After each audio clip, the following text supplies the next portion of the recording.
आज की इस कहानी में हम आपको बताएंगे कि कैसे एक कालू कौवा जंगल में छोटे पक्षियों को खाने लगता है और किस तरह सभी पक्षी अपनी सूझबूझ से उस कौवे को भगा देते हैं। तो एक बार की बात है, एक जंगल में बहुत सारे पक्षी रहते थे। सभी पक्षी बहुत अच्छे थे, सब एक दूसरे की हमेशा मदद करते थे। वो जंगल किसी जन्नत से कम नहीं था। ट्यूनी, ये लो, मैं तुम्हारे लिए ये धान लाई हूँ। तुम्हारे बच्चे अभी बहुत छोटे हैं, तो जाहिर सी बात है तुम धाना ढूंढने नहीं जा पाती होगी। आपका शुक्रिया तोती बहन। वैसे भी मुझे बहुत भूख लगी थी। अच्छा ट्यूनी, अब मैं चलती हूँ। मेरे बच्चे भी घोंसले में अकेले हैं, उन्हें भी जाकर खाना खिलाना है। तुम खाना खिला देना अपने बच्चों को। जी तोती बहन। तोती वहाँ से चली जाती है और टूनी अपने बच्चे को खाना खिलाने लगती है। सभी इसी तरह अपनी ज़िंदगी जी रहे थे कि एक दिन उस जंगल में कालू कौवा और गोरी कौवी आते हैं। इस जंगल में तो हर चिड़िए के पास 2 और 3 बच्चे हैं। पिछले वाले जंगल में तो बच्चे सिर्फ कोई कोई चिड़िए के पास थे, लेकिन यहाँ तो शिकार ही शिकार है।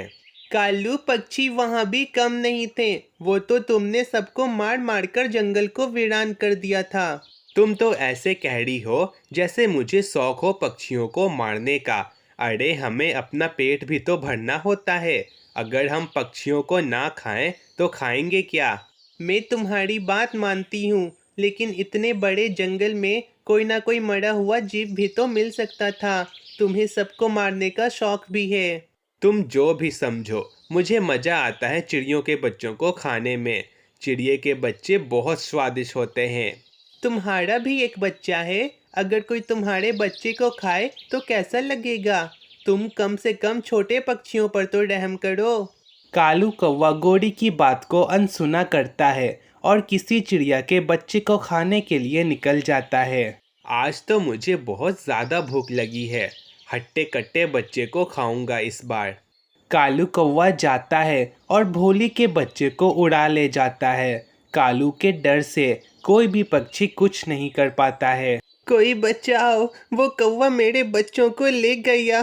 कोई तो कुछ करो। ए जालिम कौवे, तुम्हें क्या मिलेगा मेरे बच्चे को खाकर? मेरी जगह अपने आप को रख कर देखो तो पता चलेगा। कितने प्यार से मैंने अपने बच्चे को पाला था, तुमने सब खत्म कर दिया। कालू, तुम फिर से किसी के बच्चे को मार ले आए। तुम कभी नहीं सुधरोगे। अरे गोरी, ये मैं तुम्हारे लिए और अपने बच्चे के लिए लाया हूँ। तुम दोनों पेट भर खाओ। इस जंगल में खाना बहुत है। इस बच्चे की माँ बहुत रोती होगी। मैं इसकी माँ का दुख महसूस कर सकती हूँ। गोरी, ये तुम कैसी बातें कर रही हो? हमने कई बच्चों को खाया है। तब तक तो तुमने भी कुछ नहीं बोला था, मगर आज इतना क्यों बोल रही हो?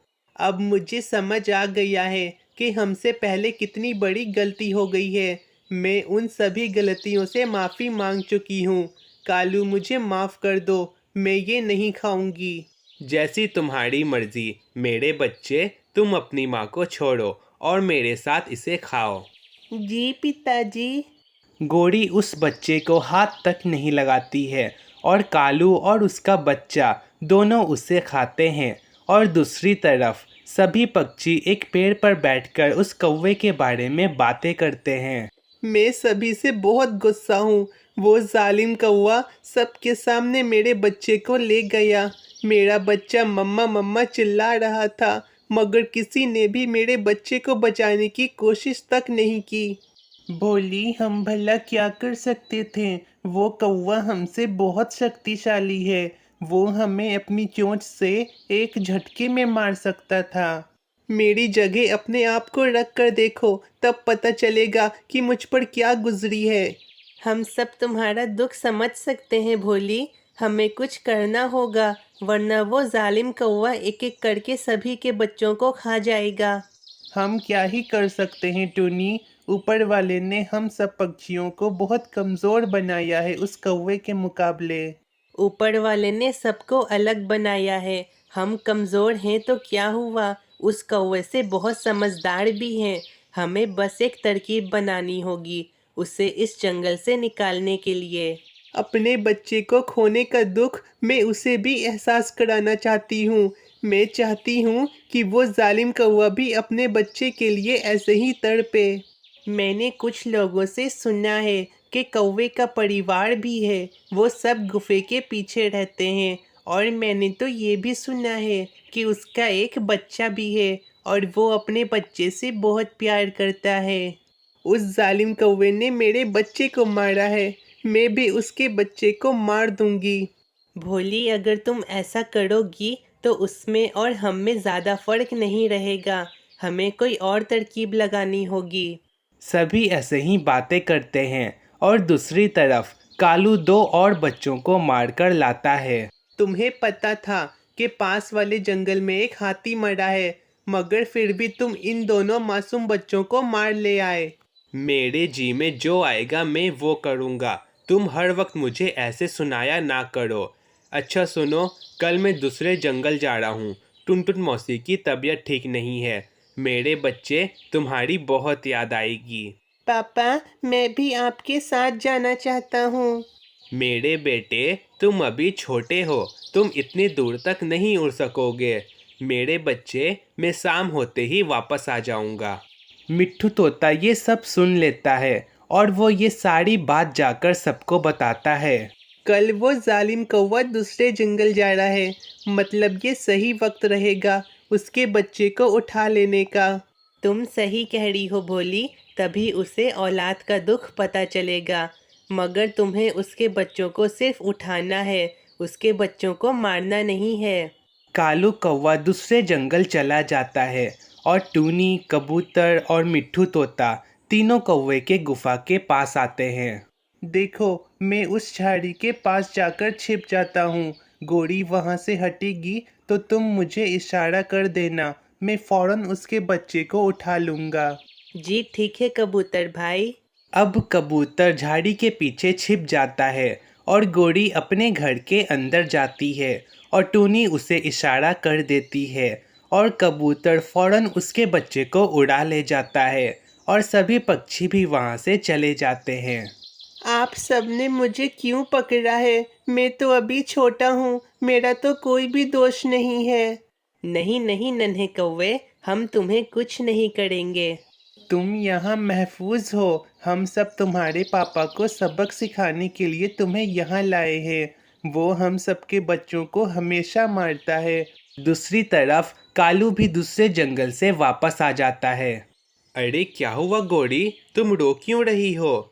अरे मेरा बच्चा कहाँ है? मैं थोड़ी देर के लिए अंदर गई थी, बाहर आई तो देखा कि मेरा बच्चा यहाँ नहीं है, पता नहीं वो कहाँ चला गया। ये तुम क्या कह रही हो? हमारा बच्चा जरूर जंगल की तरफ गया होगा, चलो साथ में चलकर उसे ढूंढते हैं।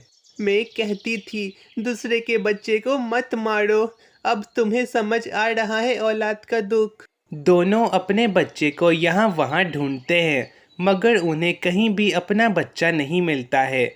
आखिर वो दोनों थक हार कर एक पेड़ पर बैठ जाते हैं और वहाँ पर सभी पक्षी भी आते हैं। क्या हुआ जालिम कौवे, अपने बच्चे को ढूंढ रहे हो? तुम्हारा बच्चा हमारे पास है, तुम हम सबके बच्चों को बहुत मारते थे। देखो प्लीज़, मेरे बच्चे को छोड़ दो, मैं आइंदा जंगल में किसी के भी बच्चे को नहीं मारूंगा, बल्कि मैं तो ये जंगल छोड़कर ही चला जाऊंगा। यही तुम्हारे लिए अच्छा होगा। अगर तुमने दोबारा फिर कभी किसी के बच्चे को मारा तो हम अगली बार फिर तुम्हारे बच्चे को पकड़ लेंगे। हाँ, मैं फिर कभी दूसरे के बच्चे को कभी नहीं मारूंगा। वो दोनों कालू को उसका बच्चा लौटा देते हैं और कालू और गोरी वो जंगल छोड़कर चले जाते हैं और जंगल में फिर से शांति और खुशियाँ फैल जाती है। और यहाँ पर हमारी ये कहानी ख़त्म होती है और इस कहानी से हमें ये सीख मिलती है कि बुराई चाहे जितनी भी बड़ी हो, अच्छाई के सामने वो हमेशा हार जाती है।